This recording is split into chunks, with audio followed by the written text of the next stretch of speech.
Hey, it's Spencer. I'm going to show you what we're dealing with today. So last night we were in bed, we heard this loud crack and boom crashing sound, and came out this morning to realize that a giant tree fell over onto our fence line. So let's check it out. So this tree here, it's probably 100 feet tall, fell from the neighbor's property this way onto our property. It landed on our fence line. We actually have two fence lines here, one for Salak and one for our perimeter fence line.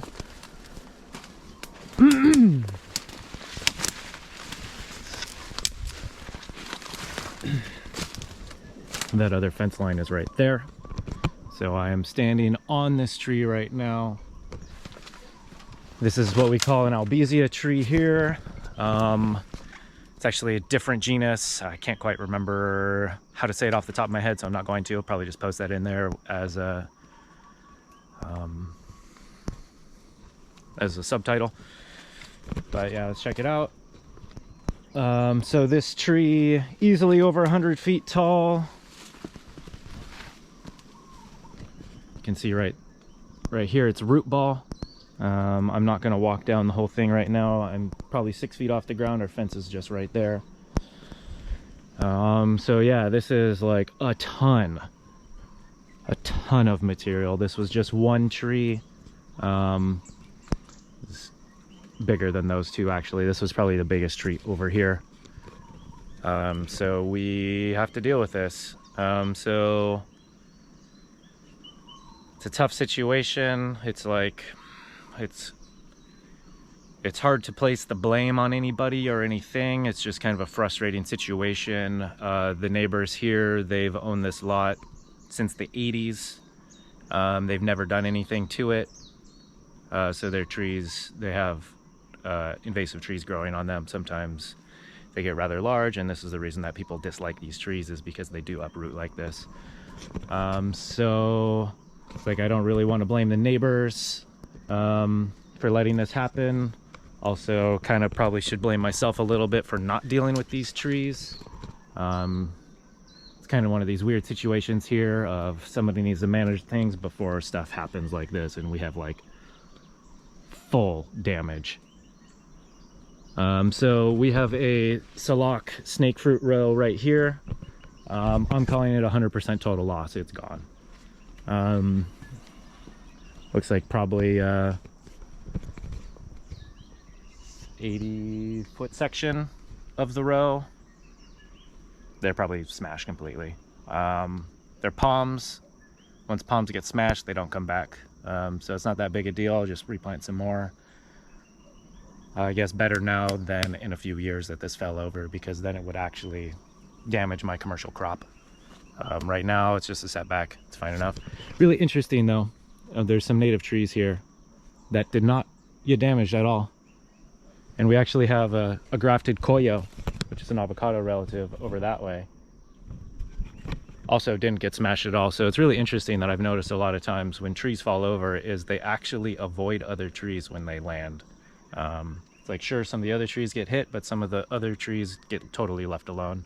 So just a random little observation that I've noticed is trees give way to other trees and don't necessarily destroy them. So yeah, there's a bunch of acacias underneath here, there's jackfruits, there's avocados, there's soursops, all kinds of stuff. So we'll just kind of look over here, right? This is a wall of vegetation that was the canopy of the tree. It's gonna be super gnarly. I don't even know how I'm gonna deal with this, to be honest. It's like that, the diameter of that trunk is huge. So I'm gonna have to piece some of these branches. Doesn't really seem like a safe situation. Also, the native landscape, the ground is very uneven and very unknown. So there could be holes. So that makes going into the bush a little dangerous. So yeah, I'll set up a time lapse somehow. I don't know, this is gonna be really hard to capture. And I also don't even have a procedure. I'm gonna figure it out as I go here. I just need to make sure I don't hit the fence. Need to make sure I don't drop a tree branch on me. So yeah.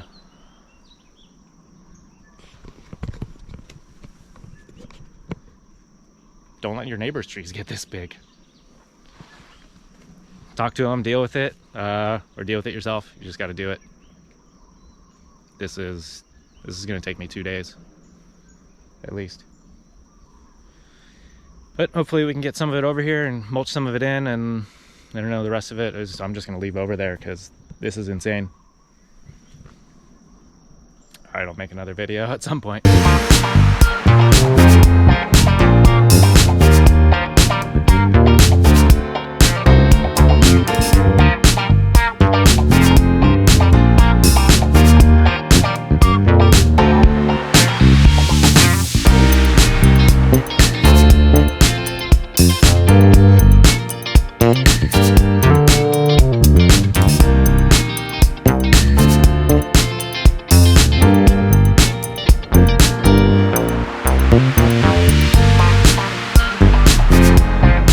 We just had a little break. Now I'm going to come show you what we're doing out here.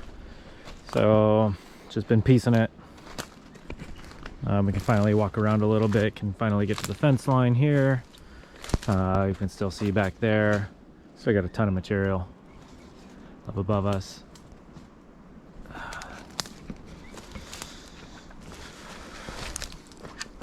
And some big logs over there.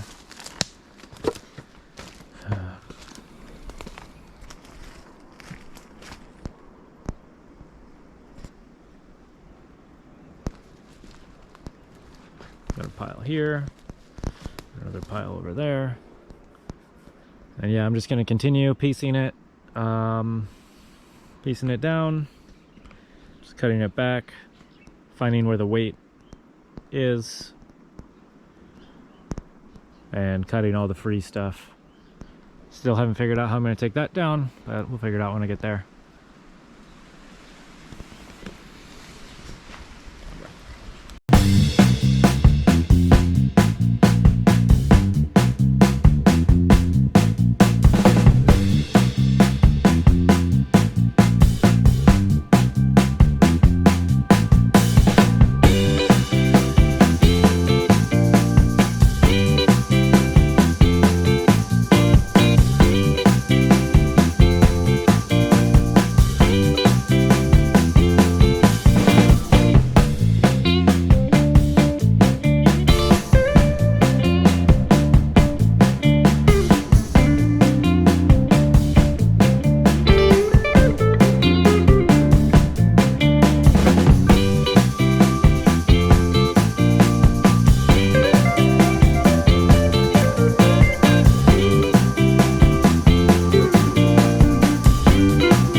Alright, I'm out here a couple days later after we finished working this zone after that big tree fell. Just kind of going to tell you our situation, what happened as we were working, as we were coming along, the decisions we made, and just kind of the outcome of this situation.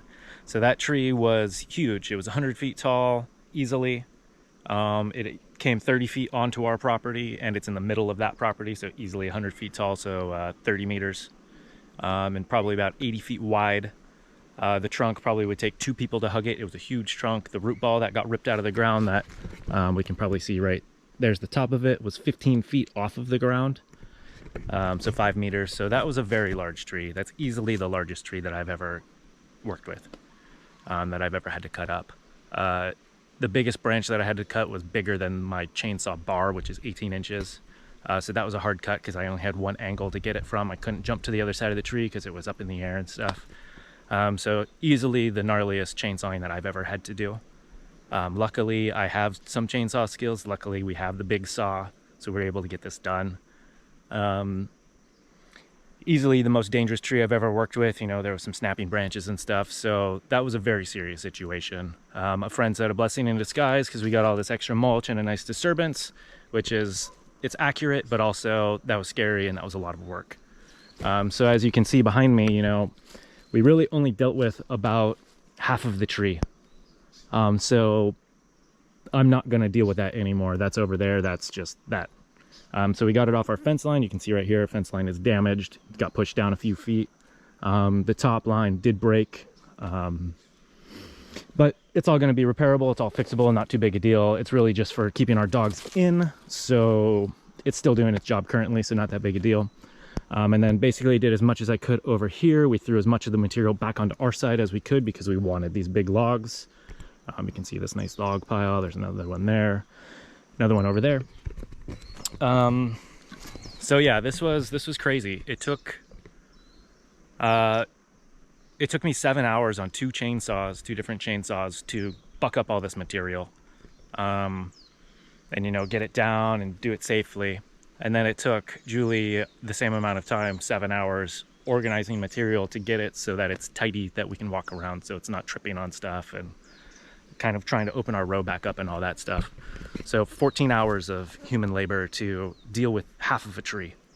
So this was crazy. And I did go slow and steady because I was nervous of working with this tree. So that's probably could have worked a little faster, but I needed to be safe. So like I said, that was the biggest tree I've ever cut. Kind of gnarly for me, but good confidence booster. We dealt with it. It was safe. We're all good. It's off the fence line. We got a ton of material. Let's check out some of those log piles. I guess we've got stick pile here, nice big one.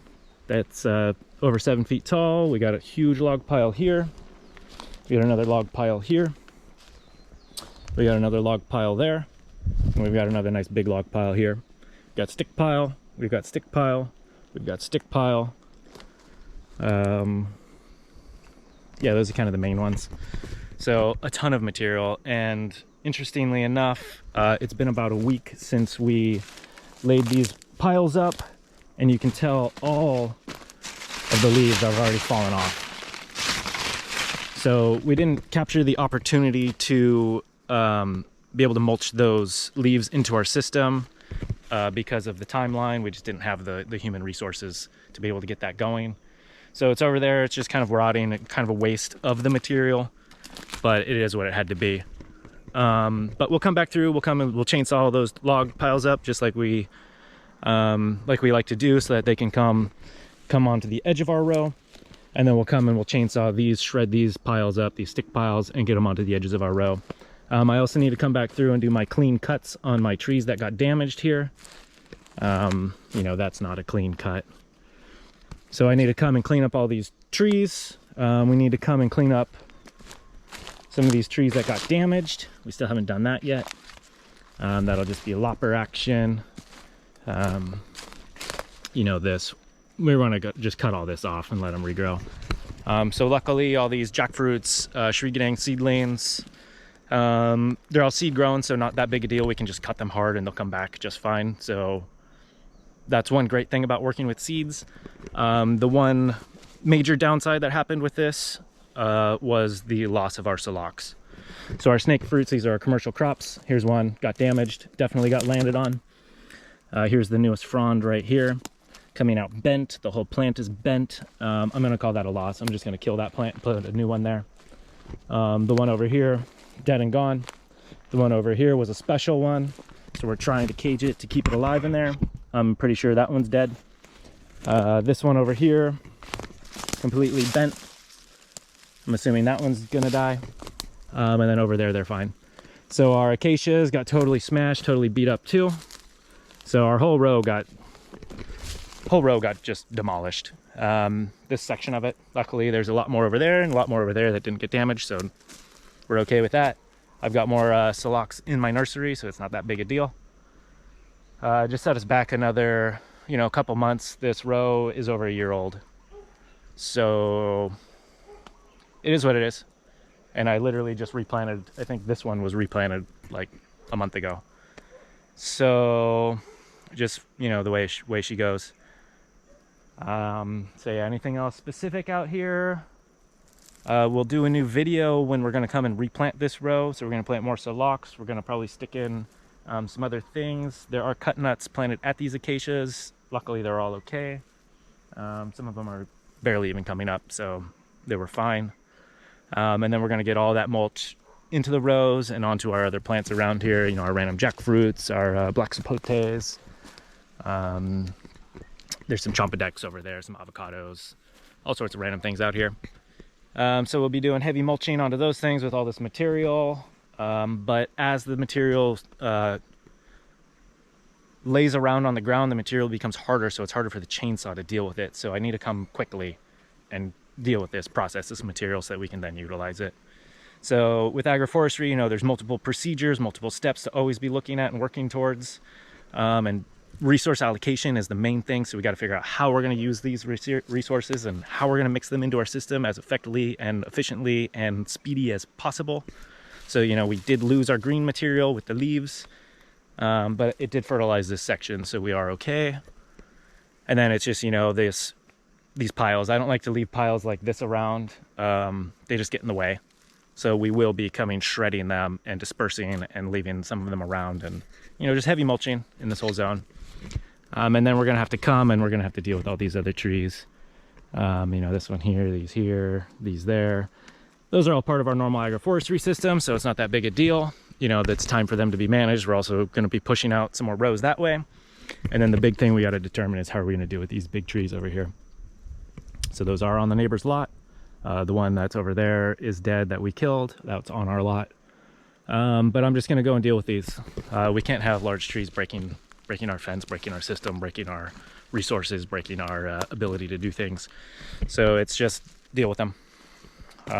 We've been watching them grow for 6 years. We can't let that continue to happen anymore. So we're going to deal with them.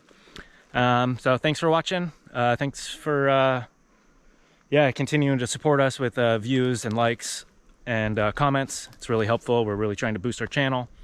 So yeah, just one last pan through. You know, that was a super gnarly situation, but it's dealt with. We're good to go. I'll be fixing the fence, and we'll just continue with agroforestry. All right, see you around.